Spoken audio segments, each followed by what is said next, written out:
Baik, Assalamualaikum warahmatullahi wabarakatuh. Sebelumnya, perkenalkan nama saya Ahmad Afanza dengan NPM G1A 024 0515. Dan rekan Saya saya, Khairi Ma'ruf Fatorikan, NPM G1A 024111. kemudian rekan saya, Dan saya Ivan dari Gifra, NPMG 1A 024 087.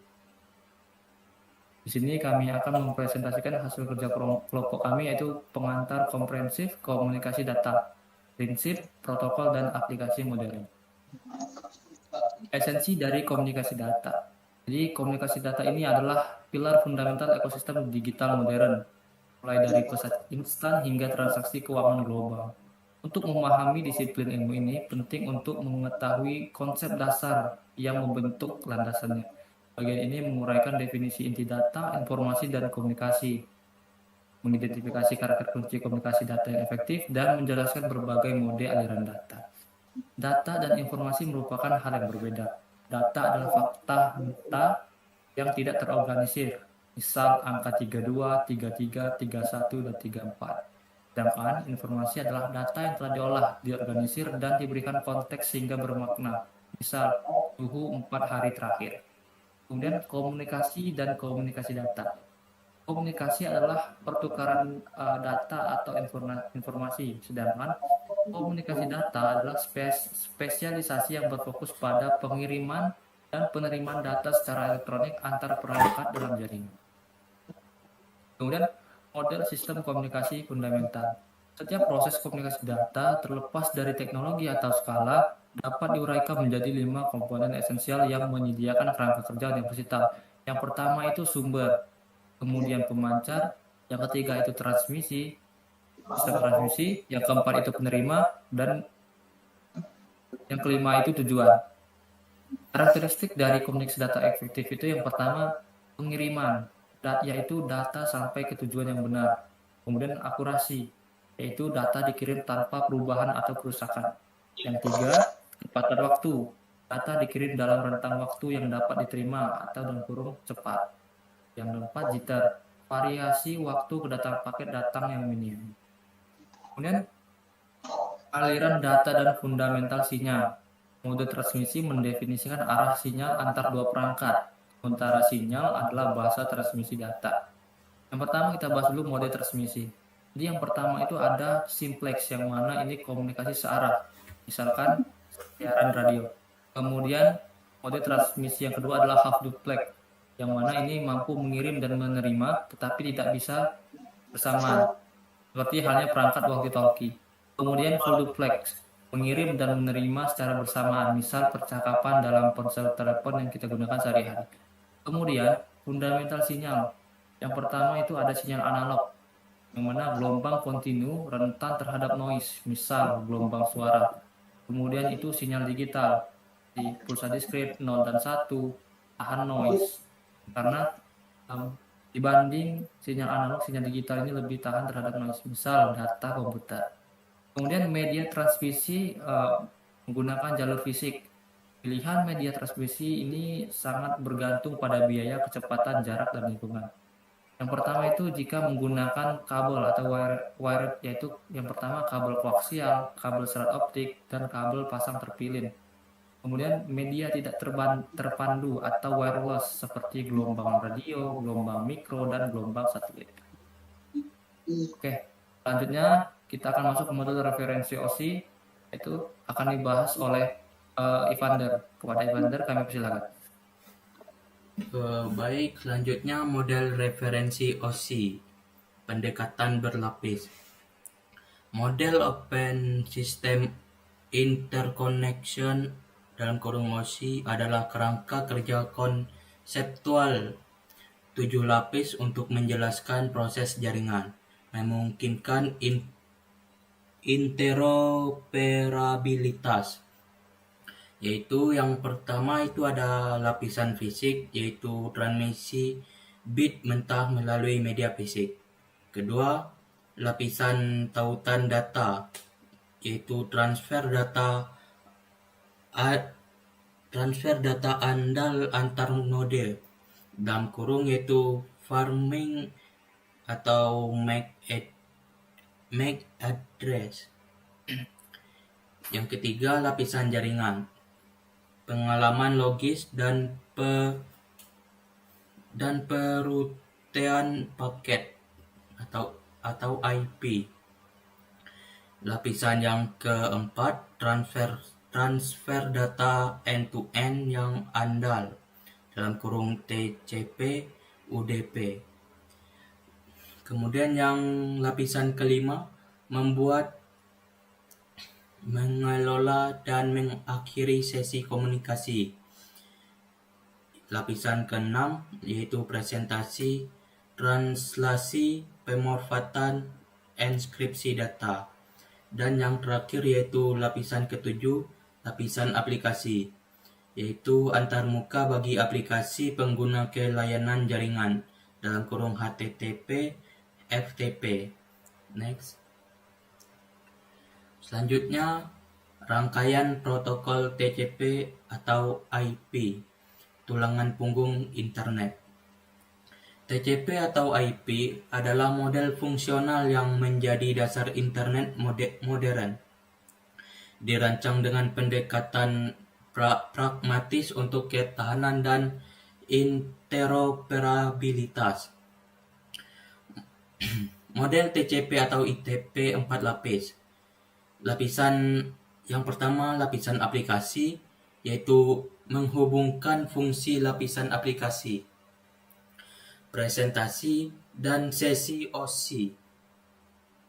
Yang kedua, lapisan transportasi, yaitu komunikasi end-to-end (TCP untuk keandalan, UDP untuk kecepatan). Yang ketiga, lapisan internet, pengemasan, dan perutaian paket data (IP). Yang keempat, yaitu lapisan akses jaringan, transmisi data akwal melalui media fisik (Ethernet atau Wi-Fi). Kejeniusan TCP atau IP terletak pada pemisahan, kendalaan, dan perutaian. Memungkinkan inti jaringan tetap sederhana dan cepat, sementara keandalan ditangani di tepi jaringan oleh TCP. Next, perbandingan OSI, TCP atau IP. Meskipun keduanya adalah model komunikasi jaringan, OSI dan TCP atau IP memiliki perbedaan fundamental dalam filosofi, struktur, dan penerapan praktisnya.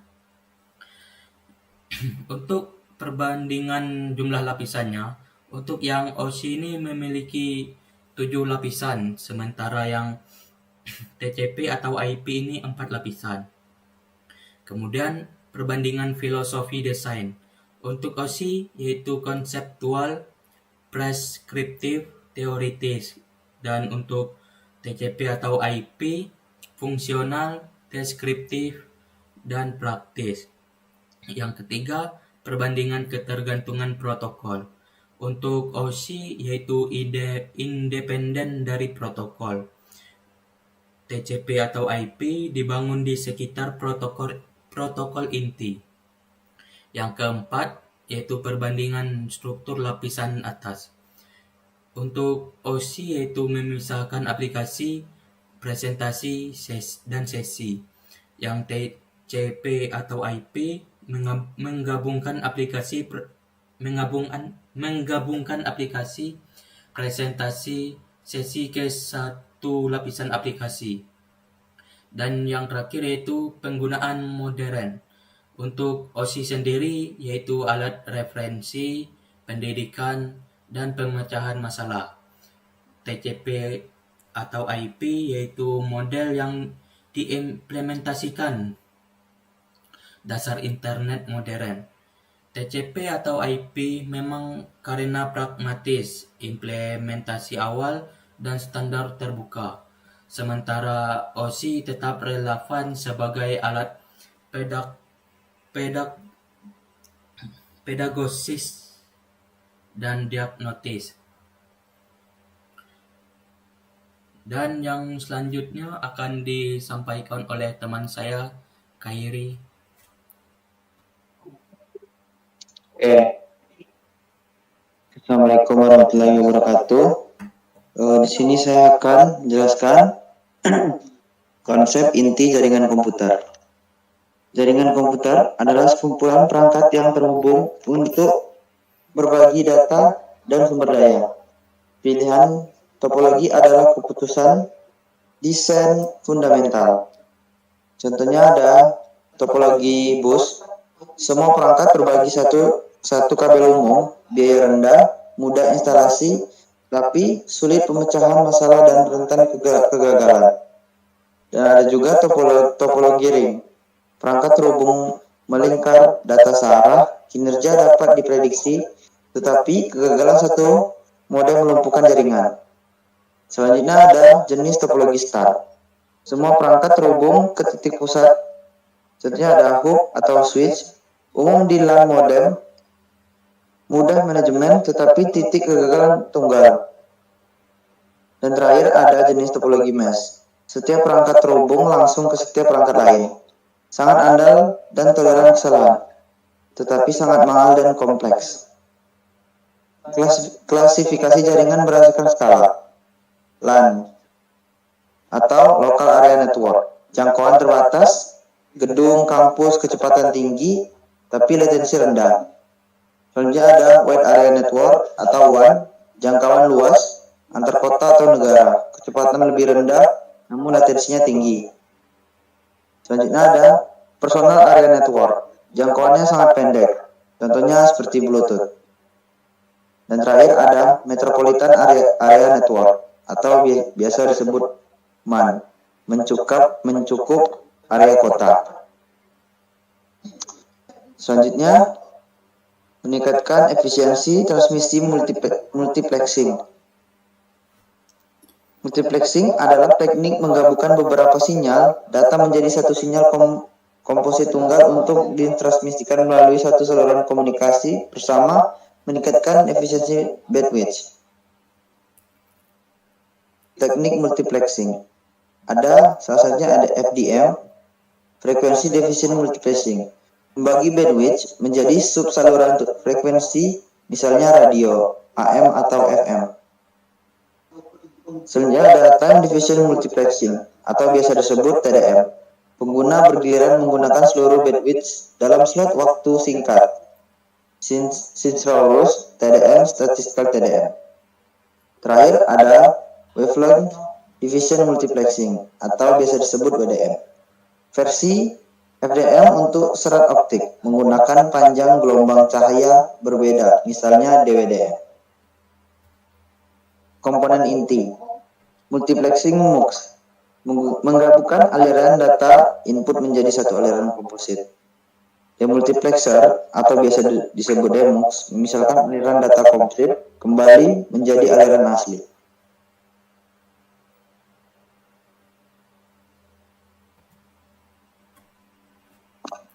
Selanjutnya ada prinsip menyeluruh dan arah masa depan. Komunikasi data terus berkembang pesat, didorong oleh prinsip skalabilitas, mobilitas, dan keamanan. Skalibilitas, kemampuan jaringan untuk tumbuh dan menangani peningkatan lalu lintas, perangkat, dan layanan secara efisiensi. Misal WDM atau SDN. Selanjutnya ada mobilitas, kemampuan untuk mempertahankan konektivitas andal bagi pengguna dan perangkat yang bergerak, misalnya Wi-Fi atau 5G. Terakhir ada keamanan, perlindungan infrastruktur, jaringan dan data dari akses tidak sah, misal enkripsi, firewall. Masa depan komunikasi data. 5G dan 6G menggunakan segalanya dengan kecepatan terabit, latensi mikrodetik, dan AI terintegrasi. Software Definite Networking, atau biasa disebut SDN.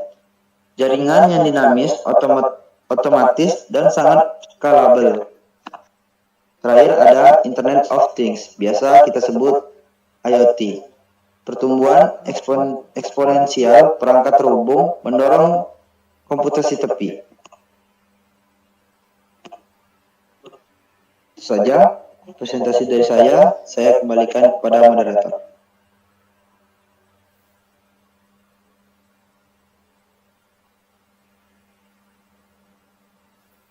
Baik, sekian presentasi dari kelompok kami. Kami akhiri.